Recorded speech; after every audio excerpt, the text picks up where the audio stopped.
दोस्तों, पौराणिक और संस्कृत ग्रंथों के अनुसार भारत में ऐसे कई लोग हुए हैं जो हजारों वर्षों से जीवित हैं। हिमालय में आज भी ऐसे कई ऋषि और मुनि हैं जिनकी आयु लगभग 600 वर्ष से अधिक होने का दावा किया जाता है। हिंदू पौराणिक ग्रंथों में उल्लेख मिलता है कि सदियों पहले ऐसे कई देव पुरुष थे जो सैकड़ों हजारों वर्षों तक जीवित रहे थे। पुराणों के अनुसार अश्वत्थामा, बाली, व्यास, जामवंत, हनुमान, विभीषण, कृपाचार्य, परशुराम और मार्कंडेय ऋषि के अलावा अन्य कई ऐसे लोग हैं जिनके बारे में कहा जाता है कि वे आज भी जीवित हैं। क्या यह संभव है कि कोई व्यक्ति हजारों वर्ष तक जीवित रह सकता है? रामायण काल के परशुराम और जामवंत महाभारत में भी नजर आते हैं। हालांकि उस काल में 200 वर्ष की उम्र होना सामान्य बात थी। बौद्धों के काल तक भी भारतीयों की सामान्य उम्र 150 वर्ष हुआ करती थी। इसमें शुद्ध वायु, वातावरण और योग ध्यान का बड़ा योगदान था। भीष्म जब युवा थे तब कृष्ण और अर्जुन हुए भी नहीं थे। अब सवाल यह उठता है कि महाभारत युद्ध के समय भीष्म पितामह आदि की क्या उम्र रही होगी। दोस्तों, आज इस वीडियो में हम बात करेंगे कि महाभारत के युद्ध के समय किस योद्धा की उम्र क्या रही होगी। वीडियो को शुरू करने से पहले अगर आप हमारे चैनल पर नए हैं तो चैनल को सब्सक्राइब कर लें। पहले के प्रतिष्ठित लोग 4 आश्रमों का पालन करते थे, अर्थात ब्रह्मचर्य आश्रम में 25 वर्ष रहने के बाद ही वे विवाह करते थे। लेकिन हम यहाँ मान लें कि इनमें से कई लोग ऐसा नहीं करते होंगे, तब फिर उम्र की गणना कैसे होगी। राजा शांतनु की पहली पत्नी गंगा से एक पुत्र हुआ जिसका नाम देवव्रत रखा गया। यह देवव्रत ही आगे चलकर भीष्म पितामह बने। जब इस देवव्रत की उम्र विवाह लायक हुई तब उसके वृद्ध पिता शांतनु से युवा सत्यवती ने विवाह किया। हम मान लेते हैं कि तब देवव्रत की उम्र 22 वर्ष तो रही होगी, मतलब शांतनु का द्वितीय विवाह भीष्म के 22 वर्ष की आयु में हुआ था। अब शांतनु और सत्यवती के 2 पुत्र हुए, एक चित्रांगद और दूसरा विचित्रवीर्य। विचित्रवीर्य के बालपन में ही राजा शांतनु का देहांत हो गया था।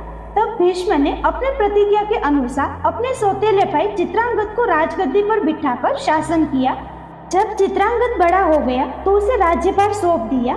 उस वक्त निश्चित ही चित्रांगद की उम्र 20 वर्ष रही होगी, अर्थात चित्रांगद के जन्म के पूर्व भीष्म की आयु 22 वर्ष थी, तो उसके बड़े होने पर 22 में 20 मिलाए तो 42 वर्ष रही होगी। चित्रांगद के राजगद्दी पर बैठने के बाद उसने लगभग 8 वर्ष तक शासन किया और गंधर्व राज के साथ एक युद्ध में वह मारा गया। मतलब भीष्म की 42 वर्ष की आयु में 8 वर्ष जोड़ देने पर 50 वर्ष होती है। मतलब चित्रांगद की मृत्यु के समय भीष्म की आयु 50 वर्ष रही होगी। चित्रांगद के बाद भीष्म ने विचित्रवीर्य को गद्दी पर बैठाया, जो अभी इस लायक नहीं था, मतलब बालपन में ही उसे गद्दी पर बैठाया गया। चित्रांगद के लगभग 28 वर्ष की उम्र में मरने के बाद उसका भाई विचित्रवीर्य राज्य शासन के योग्य अर्थात यौवन दशा को प्राप्त नहीं हुआ था। लगभग 5 वर्ष के बाद विचित्रवीर्य के प्रौढ़ होने पर उसका विवाह हुआ, अर्थात चित्रांगद के 28 वर्ष में। मृत्यु के 5 वर्ष बाद विचित्रवीर्य ने राजगद्दी का भार संभाला। तब उसका विवाह काशीराज की अंबिका और अंबालिका नामक 2 पुत्रियों से विवाह हुआ, अर्थात इस समय भीष्म की आयु 50 में 5 जोड़े तो 55 वर्ष की रही होगी। विवाह होने के पश्चात 7वें वर्ष विचित्रवीर्य क्षय रोग से बीमार हो गया और 8 वर्ष में स्वर्ग सिधार गया। इस मान से भीष्म की आयु 55 में 8 जोड़े तो 63 वर्ष की रही होगी। चित्रांगद और विचित्रवीर्य दोनों पुत्रहीन मरे थे, इसलिए भीष्म के समक्ष यह प्रश्न था कि आगे किससे राज्य सौंपा जाए।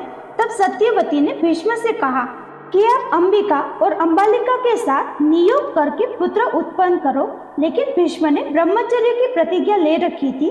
बहुत मनाने पर भी भीष्म नहीं माने।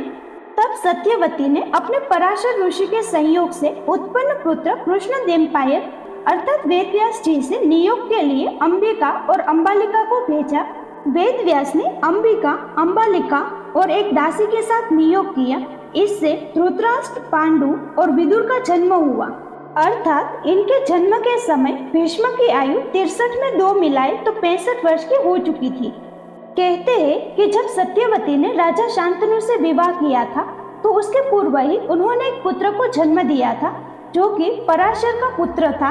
तथा जिसका नाम वेदव्यास था। अर्थात व्यास जी की आयु भीष्म की अपेक्षा 16 वर्ष से कम मानी जा सकती है। इस मान से अम्बा और अम्बालिका के साथ नियोग के समय व्यास जी की आयु लगभग 50 वर्ष के करीब रही होगी। धृतराष्ट्र अंधा होने के कारण राज्य के अयोग्य ठहरा, लेकिन पांडु के पौध होते ही पांडु को राज्य मिला। इतना होने के लिए कम से कम 18 वर्ष संपूर्ण होने आवश्यक है। इसीलिए पांडु के राज्य अभिषेक के समय भीष्म की आयु 65 में 18 जोड़े तो 83 वर्ष तो निश्चित ही रही होगी।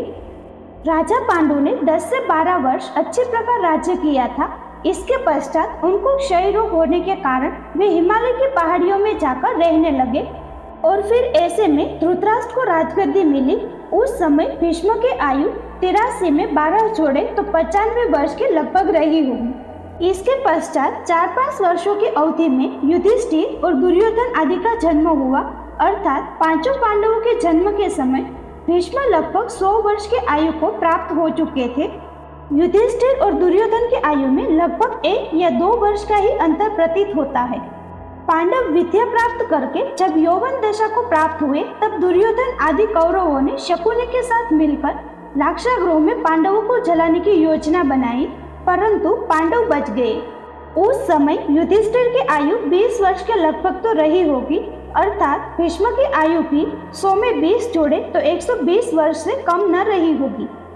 इसके पश्चात प्राय 10-12 वर्षों तक पांडवों को कष्ट झेलना पड़ा। बाद में कुछ राज्य देने की बात हुई, तब उस समय युधिष्ठिर की आयु कम से कम 32 वर्ष की और भीष्म की आयु 132 वर्ष की मानी जा सकती है। इंद्रप्रस्थ मिलने के बाद पांडव राज्य करने लगे। लगभग 25 वर्षों में पांडवों ने दिग्विजय करके राज्य वैभव बहुत बढ़ाया और राजस्व यज्ञ किया। इस समय युधिष्ठिर की आयु 57 और भीष्म की आयु 157 वर्ष की हुई थी। राजस्व यज्ञ में पांडवों के वैभव और ऐश्वर्य को देखकर दुर्योधन के मन में कटुता उत्पन्न हुई और उसने उनका राजपाट छीनने के लिए एक कपट की रचना की। दूत क्रीड़ा में हार होने से पांडवों को 12 वर्ष का वनवास हुआ और 1 वर्ष अज्ञातवास हुआ। वनवास की समाप्ति के समय युधिष्ठिर की आयु 57 में 13 जोड़े तो 70 वर्ष की थी। भीष्म की आयु 170 वर्ष मान ली जाए। वनवास और अज्ञातवास की समाप्ति के बाद कुछ समय दोनों पक्षों का बातचीत करने में व्यतीत हुआ और उसके पश्चात महाभारत युद्ध हो गया और यह युद्ध 18 दिनों तक चला। उस वक्त भीष्म पितामह की आयु लगभग 170 वर्ष थी जब वे महाभारत युद्ध करते हुए शरशैया पर शरीर त्याग गए। दरअसल भीष्म सामान्य व्यक्ति नहीं थे, वे मनुष्य रूप में देवता वसु थे। उन्होंने ब्रह्मचर्य का कड़ा पालन करके योग विद्या द्वारा अपने शरीर को पुष्ट कर लिया था।